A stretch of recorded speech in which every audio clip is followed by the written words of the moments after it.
YCP senior నేత మాజీ మంత్రి పేర్ని నాని మీడియాతో మాట్లాడుతున్నారు. లైవ్ ద్వారా చూద్దాం. కేబినెట్ సమావేశంలో టేబుల్ ఎజెండాగా అమరావతికి చట్టబద్ధత కల్పించాలనే అంశాన్ని తీసుకుని దాన్ని కేబినెట్లో ఆమోదించి పార్లమెంట్లో చట్ట సవరణ చేయాలని చెప్పని కేంద్ర ప్రభుత్వం అనుకుందంట. అనుకుని ఒకసారి కాగితాలని తిరగేసి వాళ్ళకి అక్కడేం కనపడక నారా చంద్రబాబు నాయుడు గారికి ఫోన్ చేశారంట. ఇది రామోజీరావు అబ్బాయి రాశాడు, ఇదంతా నేను రాయలా, నేను చెప్పట్లేదు కూడా. నారా చంద్రబాబు నాయుడు గారికి ఫోన్ చేసి గతంలో ఎప్పుడన్నా అమరావతికి చట్టబద్ధత కల్పించేలాగా అధికారిక ఉత్తర్వులు ఏమన్నా ఇంతవరకు ఆంధ్రప్రదేశ్ ప్రభుత్వంలో ఏమన్నా ఉన్నాయా? ఉంటే ఒక్క కాగితం మాకు ఫ్యాక్స్ చేయండి, వెంటనే రేపు క్యాబినెట్లో ఆమోదిస్తామని చెప్పని ఢిల్లీ నుంచి ఫోన్ చేశారంట చంద్రబాబు నాయుడు గారికి. ఈ అడావుడిగా ఇదంతా ఆయన రాసిందే, అడావుడిగా మొత్తం అంతా ఎతికారంట. ఫ్లడ్ లైట్లు వేసి ఎదిగినా కూడా అమరావతి ఆంధ్రప్రదేశ్కి రాజధాని అనేటువంటి ఎక్కడా చట్టబద్ధమైన ఒక్కటంటే ఒక్క కాగితం కానీ, ప్రభుత్వ జీవో కానీ, ముఖ్యమంత్రి కానీ, కేబినెట్ తీర్మానం కానీ, చట్టసభలో తీర్మానం కానీ, ఎక్కడ ఒక్కటంటే సిఆర్డిఏ ఆఫీసులో కానీ ఎక్కడా కూడా చట్టబద్ధత కల్పించినటువంటి రాష్ట్ర ప్రభుత్వం చట్టబద్ధత కల్పించినటువంటి ఒక్కటంటే ఒక్క కాగితం లేదంట. ఈయన రాశారు. వెంటనే ఏమయ్యా మీ దగ్గర ఒక్క కాగితం కూడా లేకుండా మేము దీన్ని క్యాబినెట్లో ఎట్టా పెడతాం, మీరు అర్జెంటుగా క్యాబినెట్ తీర్మానం చేసి పంపమని చెప్పి కేంద్రం నుంచి చెప్పారంట. చెప్తే అడావుడిగా ఎన్నో తారీఖు వీళ్ళు మళ్ళీ ఎప్పుడు చేశారు క్యాబినెట్, ఆంధ్రప్రదేశ్ రాష్ట్ర క్యాబినెట్ ఎప్పుడు తెల్లమోకం వేసుకున్నారు మొత్తం అంతా కూడా. ఒక్క కాగితం అంటే ఒక్క కాగితం లేదు. సరే వాళ్ళు ఏం చెప్పారు, కేంద్ర ప్రభుత్వం సర్లేవయా అఘోరించిన చాలే కానీ క్యాబినెట్ తీర్మానం కూడా చేసి పంపించండి అని చెప్పారు. క్యాబినెట్ తీర్మానం చేసి పంపించమంటే 26వ తారీఖున, అంటే ఇవాళ 28, 26వ తారీఖున క్యాబినెట్కి పెట్టి తీర్మానం చేసి అడావుడిగా మరి సోకు అక్కడితో చేస్తే ఆగదు కదా, అసెంబ్లీలో కూడా తీర్మానం అని చెప్పని వాళ్ళు తీర్మానం పెట్టేశారు. మొన్న క్యాబినెట్ వాళ్ళ అసెంబ్లీ అర్జెంట్ ప్రత్యేక సమావేశం, మామూలుగా ఏదో యుద్ధం వచ్చేస్తుంది యుద్ధానికి దిగిపోవాలన్నట్టుగా ప్రత్యేక సమావేశం పెట్టి ఏంటి అంటే 6 గంటల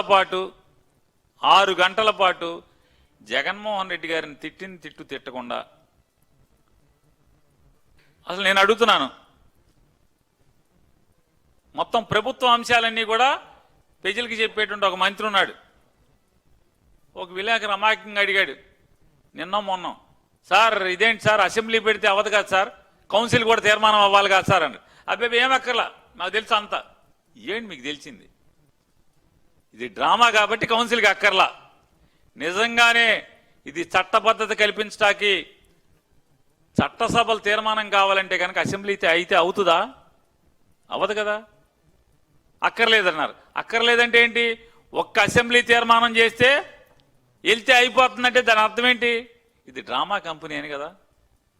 చెప్పండి, ఎవడైనా చట్టం తెలిసినోడు ఎవడైనా సరే, చట్టాలు తయారు చేయటం తెలిసినోడు ఎవడైనా సరే, కౌన్సిల్ అసెంబ్లీ రెండూ ఉండగా, ఎగువ సభ దిగువ సభగా రాష్ట్రంలో ఉండగా అసెంబ్లీలో తీర్మానం చేస్తే కౌన్సిల్ ఆమోదం లేకుండా అది చట్టబద్ధత ఎలా అవుతుంది? అంటే ఏంటి?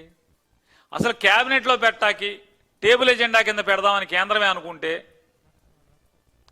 కేంద్రం అనుకుంది కదా, దానికి అసలు మామూలుగా ప్రతిపాదనలు ఏమైనా తీర్మానాలు కావాలేంటి? తీర్మానాలు లేవు కదా, మొన్న కూడా లేదు కదా తీర్మానం. ఇప్పుడు ఒక అసెంబ్లీ చేస్తే తీర్మానం ఎట్లా అవుతుంది? చట్టబద్ధత ఎట్లా వస్తుంది? రాదు కదా.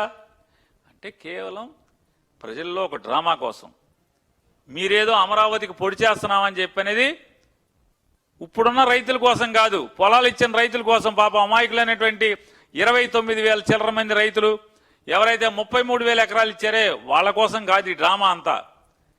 ఎర్రైటం కోసం రాబోయే నెక్స్ట్ మళ్ళీ ఒక 50,000 ఎకరాల పొలాలు కావాలంటున్నారు కదా, ఆ 50,000 ఎకరాల పొలాల కోసమే ఈ నాటకీయం తీర్మానం, ఈ షో చేయడం కోసమే ఈ తీర్మానం అనేది ప్రజలకు తెలియదు అనుకుంటున్నారా? లేదా అమరావతి నుంచి సత్తెనపల్లి లేపు. ఈనాడు చంద్రబాబు నాయుడు గారు మాట్లాడారు, నాకు ఇది చాలా వాస్తుగా చాలా సెంటిమెంట్. పక్కన నది వెళ్తుంది తూర్పు వైపున, రాజధానికి పక్క నుంచి తూర్పు వైపు నది వెళ్తుంది, చాలా నాకు సెంటిమెంట్, ఇది వాస్తు అన్నారు. నేను అడుగుతున్నా, మీకు సెంటిమెంట్ వాస్తే అయితే ఉన్న అమరావతి రాజధానిగా మీరు ఎంచుకున్నటువంటి ప్రాంతానికి సౌత్ వెస్ట్ సైడు సత్తెనపల్లి వైపు వెళ్ళొచ్చా, పెరగచ్చా? వాస్తు ప్రకారం సత్తెనపల్లి వైపు మీరు పెట్టేటువంటి సెకండ్ ఫేజ్ భూమి పెరగచ్చా అని అడుగుతున్నాను. వాస్తు మీరు ఇందాక అసెంబ్లీలో మాట్లాడారు చంద్రబాబు నాయుడు గారు వాస్తు అని. వాస్తు ప్రకారం సెకండ్ ఫేజ్ వెళ్ళొచ్చా అని అడుగుతున్నాను. అటుపక్కకి సత్తెనపల్లి వైపు వెళ్ళొచ్చా? సౌత్ వెస్టా ఏమవుతుంది? అది పెరగచ్చా? ఎలా పెరుగుతావు? పెరగడానికి అవకాశం లేదు కదా. వెళ్తే అరిష్టం కదా, ఇది అదృష్టం అని చెప్పావు కదా. ఏది నది కృష్ణా నదికి పైనుంచి తూర్పు వైపు పారటం అనేది అదృష్టం వాస్తు అన్నావు కదా. మరి వెనక్కి వెళ్తాం ఏమవుతుంది? అరిష్టం కాదా? మొన్న ఎవరో చెప్తున్నారు, చంద్రబాబు నాయుడు గారి మధ్యలో అమరావతి ఇక్కడ పెట్టాలి, అమరావతి ఇక్కడ పెట్టాలనుకున్నాడు, వెంటనే ఓటుకు నోటు కేసు వచ్చిందని చెప్పి చెప్తున్నారు. ఆయన చెప్తాడు, భారతదేశంలో ఎక్కడ, ఈనాడు అసెంబ్లీలో చెప్తున్నారు, భారతదేశంలో ఎక్కడా కూడా బస్సులో నిద్రపోయిన ముఖ్యమంత్రి ఎవడూ లేడని. ఎందుకు నిద్రపోయారు చంద్రబాబు నాయుడు గారు బస్సులో? మీరు ఎందుకు నిద్రపోయారు? దొంగతనంగా అక్కడ దొరికారు కాబట్టి పరిగెత్తుకొచ్చి ఇక్కడ బస్సులో పడుకున్నారు, జైల్లోకి వెళ్తానేమో అని. ఆయన ఎవరో ఏదో ఇంకో నాయుడు గారు పంచాయతీ చేశాడు, రావు గారికి నాయుడు గారికి. పంచాయతీ తీర్మానం ఏంటి? మూటాముళ్ళు చదివి కట్టుబట్టలతో వెళ్ళిపోవాలన్నారు, వచ్చేసారు. మీరు వచ్చి బస్సులో ఉన్నారు. బస్సులో ఉండాల్సిన కర్మే ఉంది, డ్రామా కాకపోతే దేనికి బస్సు ఎందుకు? లింగంనేని రమేష్ బిల్డింగ్ అప్పుడు ఉందిగా, బస్సులో ఎందుకు ఉండాలి? లేదా హోటల్స్ ఉన్నాయి కదా, బోళ్ళ నీళ్లు. మీరు వస్తే ఉంటాకి ఎంతమంది ఎవరు మీరు? కానీ ఏం కాదు, మీరేదో ప్రజలకి కష్టపడిపోతున్నారు, బస్సులో పడుకుంటున్నారు. ఎందుకు పడుకుంటారు బస్సులో? ఆ మాత్రం అర్థం కాదా? మీరు చెప్తారు వాళ్ళ అసెంబ్లీలో బస్సులో పడుకున్న ముఖ్యమంత్రి ఎవడూ లేడని. ఎందుకని? ఎవరు ఉండరు, ఎట్టి పరిస్థితుల్లో ఉండరు. ఎందుకంటే అందరూ రియాలిటీగా ఉంటారు, ప్రాక్టికల్గా ఉంటారు. మనగలాగా షో పీటింగ్ ఉండదు కదా. ఒక ఆయన చెప్తాడు, ఇవాళ అసెంబ్లీలో మాట్లాడిన వాళ్ళు అంటారు ఏమనంటే, స్పీకర్ గారు అయ్యన్న పాత్రుడు గారు చాలా ఉంటుంది అనుకుంటా, 70-80 వయసు ఉంటుంది ఆయనకి. కనీసం ఈ రోజైనా 11 మంది సభకు వస్తారని ఆశించాను. ఈ తీర్మానాన్ని బలపరిచి తన తప్పులకు పశ్చాత్తాపడతారని అనుకున్నాను. కానీ చేసిన తప్పులను సభాముఖంగా ఒప్పుకునే ధైర్యం కానీ నిజాయితీ కానీ వారికి లేదని అర్థమైంది. శభాష్ పాత్రుడు. ఏం మాట్లాడతాయని అసలు నోటికి శుద్ధి పద్ది. అసలు ఈ పాపాలు చేసింది ఎవడు? అమరావతికి పాపాలు చేసింది ఎవరు? ఇంకొక ఆయన చెప్తాడు, పవన్ కళ్యాణ్ గారు ఏమంటారు, ఇంకా 15 ఏళ్ళు మేమే అంటాడు. ఎప్పుడు చంద్రబాబు నాయుడు గారి నాయకత్వంలో ఇంకా 15 ఏళ్ళు ఉంటాం, ఇంకా మమ్మల్ని ఎవడో విడదీయలేడు. అసలు మామూలుగా మీరు మీ బాండింగ్ని ఎవడన్నా తీద్దామని ఎవడన్నా ప్రయత్నం చేస్తున్నారేంటి? ఒక మోడీ గారి వల్ల అవుద్ది మిమ్మల్ని తీయటం. జగన్ని తొక్కేశామంటాడు చంద్రబాబు నాయుడు గారు. భూస్థాపితం చేస్తాం అంటాడు నారా చంద్రబాబు నాయుడు గారు. మరి వాళ్ళ బిల్లు ఎందుకు? అడావిడిగా బిల్లు ఎందుకు? మళ్ళీ ఏం చెప్తారు? ఇంకెవడొచ్చినా సరే ఇది అమరావతిని మార్చకుండా ఉండటం కోసం అంటే లోపల పక్కేమో రేపు జగన్ వస్తాడని భయం, జగన్ వస్తే మారుస్తాడని కలరింగ్. కానీ మేము వదిలేసాం కదా, మేము చేద్దాం అనుకున్నాం. ఎందుకు చేద్దాం అనుకున్నాం? మీరు అమరావతిని ఇక్కడికి పెట్టి 33,000 ఎకరాల రైతుల పొలాలు తీసుకుని మిగతా మరొక 10,000 ఎకరాల ప్రభుత్వ మరియు దేవాదాయ భూములు, దేవుడు భూములు మొత్తం కలిసి 53,000 ఎకరాల భూములు, ప్రభుత్వం కానీ దేవుడి కానీ రైతులు కానీ కలిసి 53,000 ఎకరాల పొలాలు మీరు తీసుకున్నారు. తీసుకుని ఇక్కడ అమరావతి ఏమన్నారు, సింగపూర్ని తలదన్నే నగరాన్ని నిర్మిస్తాం, వరల్డ్ క్లాస్ క్యాపిటల్ నిర్మాణం చేస్తాం, ఇక్కడ ఒలింపిక్స్ ఇక్కడ కండక్ట్ చేస్తాం, బుల్లెట్ ట్రైన్ తెస్తాం అమరావతికి,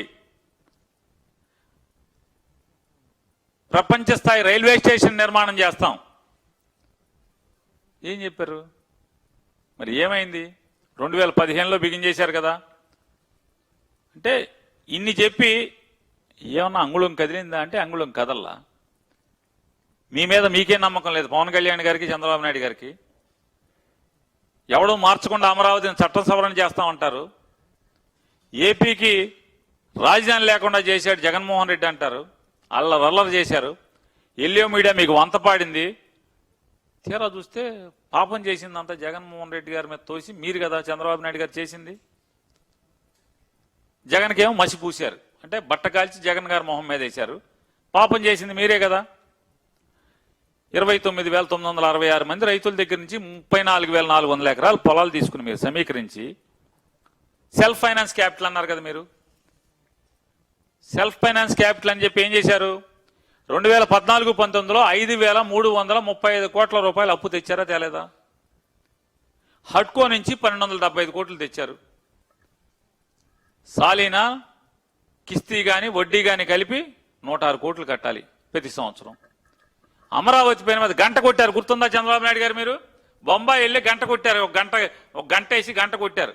2,000 కోట్లు చూడండి అప్పు. బ్రహ్మాండంగా నన్ను చూసి అప్పులు ఇచ్చారంటాడు. 2,000 కోట్ల రూపాయలు బాండ్స్ తెచ్చారు 10 ఏళ్లకి. సంవత్సరానికి కిస్తీలు గాని వడ్డీ గాని కలిపి 886 కోట్ల రూపాయలు కట్టాలి. 886 కోట్ల రూపాయలు ఇన్స్టాల్మెంట్ గాని వడ్డీ గాని కలిపి కట్టాలి 2,000 కోట్లకి. ఒక 6-7 బ్యాంకులు కలిసి అప్పు ఇచ్చినాయి 2,060 కోట్ల రూపాయలు. 2,060 కోట్ల రూపాయలు. ఇది వడ్డీ గాని ఏదన్నా కానీ 124 కోట్లు కట్టాలి సంవత్సరం 14 ఏళ్ల పాటు. మొత్తం వెరసి 5,335 కోట్లు 2014-19లో చేశారు మీరు. 2014-19లో అదేమో సెల్ఫ్ ఫైనాన్సింగ్ క్యాపిటల్ అంటారు మీరు. 2024-26లో అమరావతి పేరు మీద మీరు చేసినటువంటి అప్పు వరల్డ్ బ్యాంక్ నుంచి ఏషియా డెవలప్మెంట్ బ్యాంక్ నుంచి 15,000 కోట్ల రూపాయలు,